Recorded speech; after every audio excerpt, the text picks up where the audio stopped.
Hello বন্ধুরা, আশা করি সবাই ভালো আছেন। প্রতি সপ্তাহের মতো আজও লাইভে এলাম। আজকে আমি আলোচনা করব স্বনেতৃত্ব। হুম, আমরা একজন আমরা যখন বিভিন্ন দায়িত্ব পালন করি, তো বিভিন্ন সময় আমাদের উপরে বিভিন্ন দায়িত্ব ন্যস্ত হয় বা বিভিন্ন দায়িত্ব পালন করতে গেলে আমাদের বিভিন্ন চ্যালেঞ্জের মোকাবেলা করতে হয়। তো আজকে এই চ্যালেঞ্জ মোকাবেলা করতে গেলে আমাদের অনেক দক্ষতার দরকার হয়। তো এই দক্ষতার মধ্যে প্রথম যে দক্ষতাটা আমি মনে করি দরকার, সেটা হলো স্বনেতৃত্ব। একজন ভালো নেতা হওয়ার পূর্বশর্তই হলো স্বনেতৃত্বে দক্ষ হওয়া। আমরা ইন্ডাস্ট্রিতে অনেক সময় বা বিভিন্ন উদাহরণ শুনি যে ভালো লিডার হও, বস না হয়। তো আমরা লিডার ও বসের মধ্যে একটা পার্থক্য জানি যে একজন বস শুধু করতে বলবে, আর লিডার তাকে করার জন্য পথ দেখাবে, শুধু করতে বলবে না, তাকে পথটাও দেখিয়ে দেবে। কিন্তু ভালো লিডার হওয়ার জন্য নিজের ভিতরেও কিছু গুণাবলী থাকা দরকার।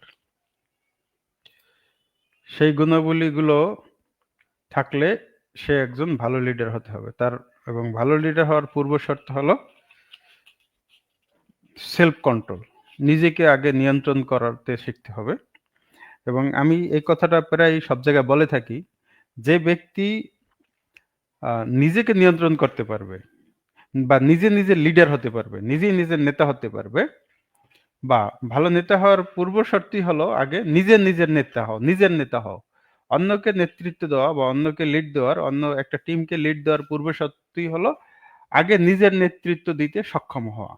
নিজের নেতৃত্ব বলতে আমি কি বুঝাচ্ছি এখানে একটু ব্যাখ্যা করতে পারি।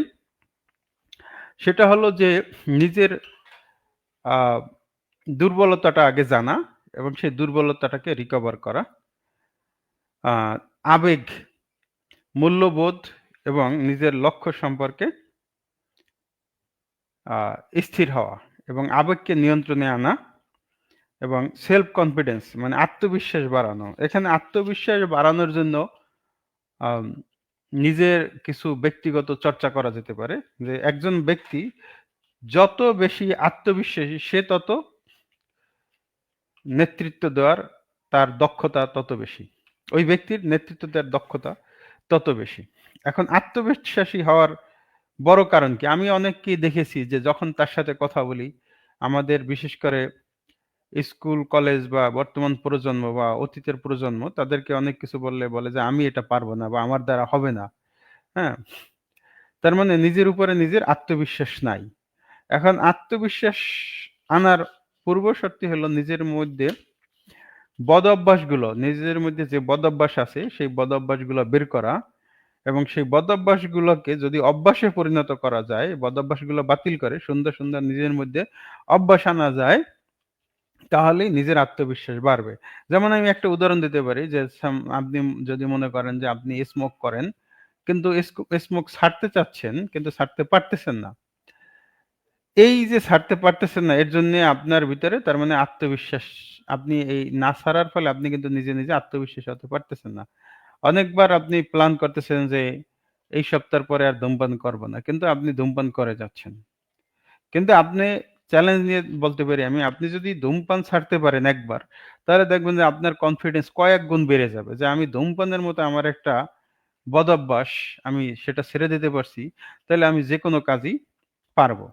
তো এরকম হইতে পারে যে আপনি হয়তো দেরি করে ঘুম থেকে ওঠেন। সেটা একটা হতে পারে যে আপনি ঠিকমতো এক জায়গায় যাওয়ার কথা, কিন্তু আপনি আ সময় মতো পৌঁছতে পারেন না। বা আপনার টাইম ম্যানেজমেন্ট এর দক্ষতাটা নাই। পাংচুয়াল না। ঠিক আছে? তো এই যে নিজের যদি পাংচুয়ালিটি বাড়ানো যায়, তাহলে আপনার সেলফ কনফিডেন্স বেড়ে যাবে। আপনি যদি আ কি মানে আপনার আ আরো যে অন্যান্য অভ্যাস যে আপনি ঠিকমতো ঘুম থেকে উঠতে পারেন না। সময় মতো মানে আমি বলছি সময় মতো যথাসময়ে ঘুম থেকে উঠতে পারেন না। তো সেই আপনি যদি যথাসময়ে ঘুম থেকে উঠতে পারেন তাহলে আপনার সেলফ কনফিডেন্স বেড়ে যাবে। আর সেলফ কনফিডেন্স বাড়া মানেই হইলো যে আপনার নিজের নেতৃত্বের উপরে নিজের উপরে নিজের নেতৃত্ব দেওয়ার দক্ষতা বাড়া। যখন আপনি নিজেকে নিজের নেতৃত্বে বাড়বে তখন কিন্তু আপনার টিম মেম্বাররা আপনার থেকে যে এই জিনিসগুলা আপনার এই কি বলা যায় এটাকে নিয়মাবর্তিতা তারা কিন্তু পছন্দ করবে এবং আপনি কিন্তু আরো আপনার নেতৃত্বের উপরে তারা কিন্তু আরো আ আত্মবিশ্বাসী হবে। আপনার টিম মেম্বাররাও আপনার নেতৃত্বের উপরে আত্মবিশ্বাসী হবে এবং আ আপনার কাজের সাথে তারা আত্মনিয়োগ করবে দ্বিধাহীনভাবে। তো এই ক্ষেত্রে এই নেতৃত্বর বিষয়ে আপনার মানে আমি প্রায় বলে থাকি যে B the leader of your on মানে নেতৃত্ব হতে দেওয়ার পূর্ব শর্তেই আমি যে কাউরি যখন দায়িত্ব দিই তাকে আগে বলি যে B the leader of your on মানে অন্যের নেতা হওয়ার থেকে নিজের নেতা হওয়ারটা অনেক জরুরি। হুম?